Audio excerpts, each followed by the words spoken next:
So during that time of your tenure on the Land Use Research Foundation, you had mentioned something about how you'd never been a part of a company that says, let's find a ways to get around the law. But LRF advocated to keep the Public Land Development Corporation, and that advocacy took place over a significant amount of time. So can you tell me why you supported keeping the Public Land Development Corporation? Me personally, I did not support the PLDC. I think LRF took the position, and I'll have to defer to LRF. I'm sorry, but when you say you have to defer to LRF, the executive director of LRF under the bylaws is hired by the board of directors, correct? And is an employee of the board of directors? That's correct. Okay. But I can't tell you what he said in testimony. I hadn't seen it. Well, to be quite honest with you. Regardless of whether you saw the specific testimony or not, the executive director acts at the direction of the board of directors as the employee. That's why they call you directors, right? He has a latitude to make many decisions on his own as the executive director. So over this period that the public was having the debate about the Public Land Development Corporation, that took place over the course of about a year when the organization was going out and doing draft rulemaking, and then was swept up through the legislative session.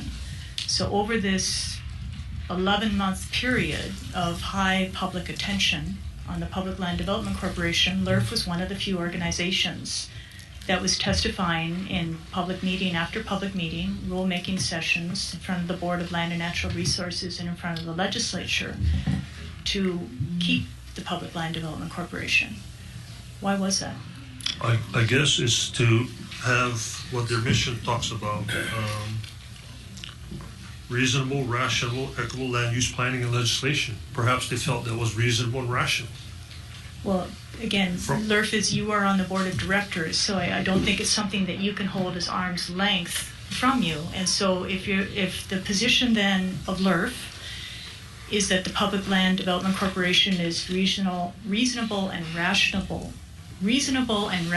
development, can you describe how that organization was reasonable and rational development? I think the discussion there is about the land entitlement process and how long it takes. Mm-hmm. So it goes back to LUC and zoning. And as you know, it's a linear process. You have to go to the state land use first. There's an environmental process involved, and then you go to the county zoning process. So it's very linear. But what I've come to understand that in the process, there's a lot of duplicative efforts. At the LUC, they're asking state and county agencies to comment. At the zoning area, they're asking state and county agencies to comment. So, in an effort of streamlining, can that be brought together to do that? I'm not sure what the PLDC was intending to do, to be quite honest with you. LRF supported it, as you say. I don't know what they said. Councilman Cook did not support PLDC. But you're on the board of directors of LRF during this entire period. Okay. So I understand what you're saying. I can't distance myself because I'm associated with them, but I can tell you that we don't account for every action that the executive director takes. So during this period, your understanding of the Public Land Development Corporation is it was an effort to streamline and eliminate the duplication in the development entitlement process? I don't even know that. I just know it was an attempt to streamline a process. What was your understanding of the opposition to the Public Land Development Corporation? Because there was an awful lot of public discussion of this. I'm sure when the board of directors met once a month over this year-long period, there must have been some discussion, and you probably attended some public meetings yourself. So what did you understand was the public opposition to the PLDC? I never attended a public meeting on this, legislative or otherwise. My understanding was someone had the notion to offer a streamlining process to do certain things like TOD. And from our side, we said, you have laws in place to do that. Why would you want to create this? So the community outrage was transparency. You have LUC in place, you have the development plans in place, you have a county process in place. Now, where does this come from now? What is PLDC about? And the suspicion is, well, and then what are you really trying to do with PLDC? Are you going to put up a condominium somewhere without going through the public process and the transparency? So I guess that was a criticism. Yeah. So did you think it was unwarranted criticism that if you're trying to eliminate duplications of land use entitlement process, then, you know, people were unjustified in having criticism to the PLDC? Or? No, I think they were justified, but I don't know if the PLDC was intending to streamline the duplication in the process. It was a totally separate proposal. And I think generally when you look at policy or proposal, if it doesn't make sense, it generally goes away. And that's the outcome of PLDC. Well, I understand that it went away, but it was the outcome of PLDC over LRF's objections, of which you were on the board of directors. So let me ask you, are you aware that the PLDC law stated that all PLDC projects, and this is a government agency dealing with developments on government land, shall be exempt from all statutes, ordinances, charter provisions, and rules of any government agency relating to land use and zoning? Well, I wasn't aware of that extent. I mean, that's why it fails. I mean, that's why that law failed. Why was LRF lobbying to keep that law on the books if you were saying that you've never been a part of an organization that says, let's find a way to get around the law? And you're on the board of directors of LRF. Why is it lobbying to keep this law on the books that would exempt any development under the PLDC authority on any state lands from any land use law or regulation at the state or county level? Carleton Ching never supported that law. We believe in the processes that's in place. LRF apparently took that position, and I don't know what they said, but I am part of LRF during that time. So again, my explanation is the executive director has a lot of latitude in taking positions. He did in this one. So again, Mr. Ching, this isn't a position that the executive director just walked into a hearing and took one time. This is over something like an 11, 12-month period with news story after news story, television, newspaper, huge public outcry on the fact that these developments are going to be exempt from all zoning and land use regulations, where LRF is repeatedly taking these positions. While you are a vice president of the organization, are you telling us that you're just completely unaware of what the executive director was doing over this period of time? That's not what I meant. We knew LRF was taking that position, but we weren't monitoring. I wasn't monitoring it specifically. Carleton Ching didn't believe in it. I'm not asking about Carleton Ching. You're on the board of directors of LRF. I'm asking about your position as a director of LRF. Yeah. Well, I mean, it's on all the boards I sit on, it's very macro. It would be like asking me about sitting on polymomy and understanding some malpractice suit going on. I have no idea what's going on. It's totally macro. So when we show up at board meetings, it's a macro discussion. They may drill down on stuff in that setting, but LRF is very similar. It's very macro. I guess I'm having a little trouble with the analogy of polymomy and understanding something there, because under LRF's website again, LRF is the only Hawaii-based organization devoted exclusively to promoting the interests of the development community, particularly in the areas of land use laws, regulations, and public policies. So when you look through all of the LRF materials, including on the website of the bulletins that are sent out to the membership, it is all about and only about the advocacy work that the organization does around land use entitlement and protecting the interests of private landowners and developers. So it's not like saying I'm on the board of polymomy and I don't know what's going on in a procedure.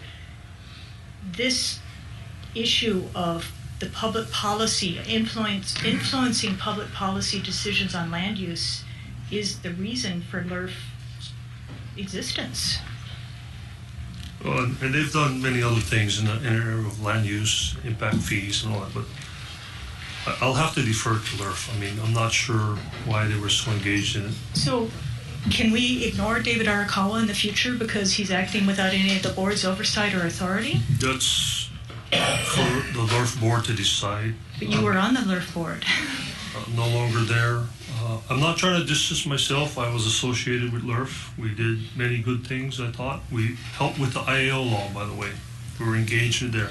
But on this one, I mean, what you describe as a PLDC, it's carte blanche with fast track. And why would anyone want to do that without transparency, without government review? Well, that's exactly my question, but LRF wanted to do that. LRF lobbied over an extensive period of time to keep that law on the books during the period that you were a board of directors. So when you say, why would anybody want to do it, you should have an answer being a director of that organization during that time.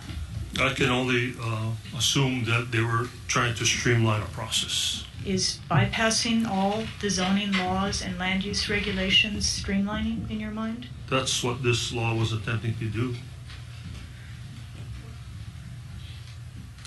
So exempting developments from all statutes, ordinances, charter provisions, and rules of any government agency relating to land use and zoning is streamlining?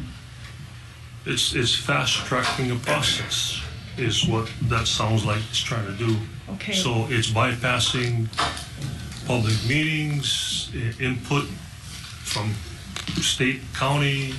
I don't know if it bypasses the environmental process, but that was the intent. Fast-tracking to get to a conclusion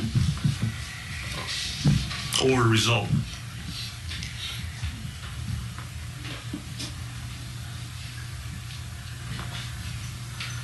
Can I just follow up on that?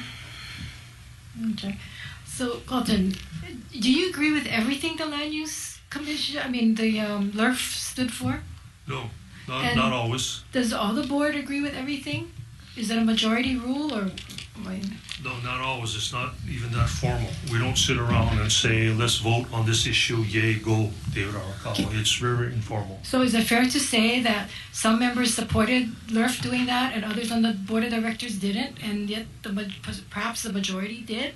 Like in our legislature, some of us don't necessarily agree with the decisions and the bills that come out? I think that's a fair characterization of what happened there, yeah. So at any time during this 11-plus month period, when the employee of the board of directors is going around and testifying in favor of keeping PLDC and this streamlining, did you ever do anything to demonstrate or say that you opposed what the executive director was doing regarding the PLDC? If I say anything now, it's purely hearsay, so you would have to speak to David Arakawa on my position with this particular law. Okay, but a minute ago you were telling me you didn't know anything about the law. Now are you implying that you were opposing the PLDC? No, we're aware of the law. We weren't aware of what he was doing about it, but we did discuss it in general terms, and I said, we're staying away from this. It doesn't make sense. That's what I said to him personally. Now you have to confer with David to get that. But I guess the LRF position there is it was a concept of streamlining, of fast-tracking, permitting, processing to get to the end result, which is housing, I guess. But it's such a far-reaching proposal that it imploded. I mean, bad policy and bad law sometimes takes its own course of action. So did you think the PLDC was about housing? That's what I assumed it was. I have no idea. So do you understand that under that law, the law tasked the PLDC to assist developmental, recreational, and visitor-related enterprises conduct promotional strategies to strengthen the position of these enterprises to better exploit local, national, and international markets? you got to go back to who authored that law and what the purpose was. I assume it was to fast track the process that we're involved in developing homes. Now it sounds like much more than that. And So when LRF is taking a position on this, and you're a member of the board of directors, and you see that there is a significant public outcry against the law, and it's very unusual for the legislature to repeal the law 2 years after passing it. So this was a significant public debate, and your organization is taking a position to try and retain the law in the face of all this opposition. Did you ever take any efforts yourself to educate yourself on what the opposition was, to bring the matter up in front of the board of directors, to make some effort to guide the employee and what the position was going to be by the board? other than what I've explained to you, everyone, I believe, was well aware of the public criticism. Mm-hmm. And so let it take its course and see what it was a huge effort to pass it, and then a huge effort to repeal it. And now that you read it in that context, I can see why. Well, it's not the context I'm reading it in. That was what was in the law from the beginning. In that same legislative session that LRF was lobbying to keep the PLDC on the books, it was also taking a position on another law, which also granted full exemptions for projects from zoning, land use, and permitting requirements at the county level. This is the Public-Private Partnership Authority. Okay, I'm not familiar with that one. In your mind, is exemption of projects from zoning, land use, and permitting requirements come under the definition of streamlining? It could be from LRF's perspective, sure. But again, from wearing my Castle and Cook hat, we know the LUC process, we know the zoning process is predictable, we comply with that. Okay, I'm not speaking to your Castle and Cook hat, I'm speaking to your hat as a member of the board of directors of the Land Use Research Foundation. Most of the opposition that you heard about today, and if you read the testimony, is relating to your role on the Land Use Research Foundation and the positions that you have taken as a member of the board of directors there. Mm-hmm. It's not nearly as much concern about your tenure at Castle and Cook, I think, as about the other. I'm going to open it up to some other questions before I continue. Mr. Song, or Senator Song, thank you. Thank you, Chair. This was such an interesting discussion, though, especially since I remember that there was such strong legislative support for PLDC. I, of course, voted no, and I campaigned against it for 2 years. But there was strong support, not only from LRF, but from other organizations in this community. So I think we should keep that in perspective. We've talked a lot about balance this afternoon.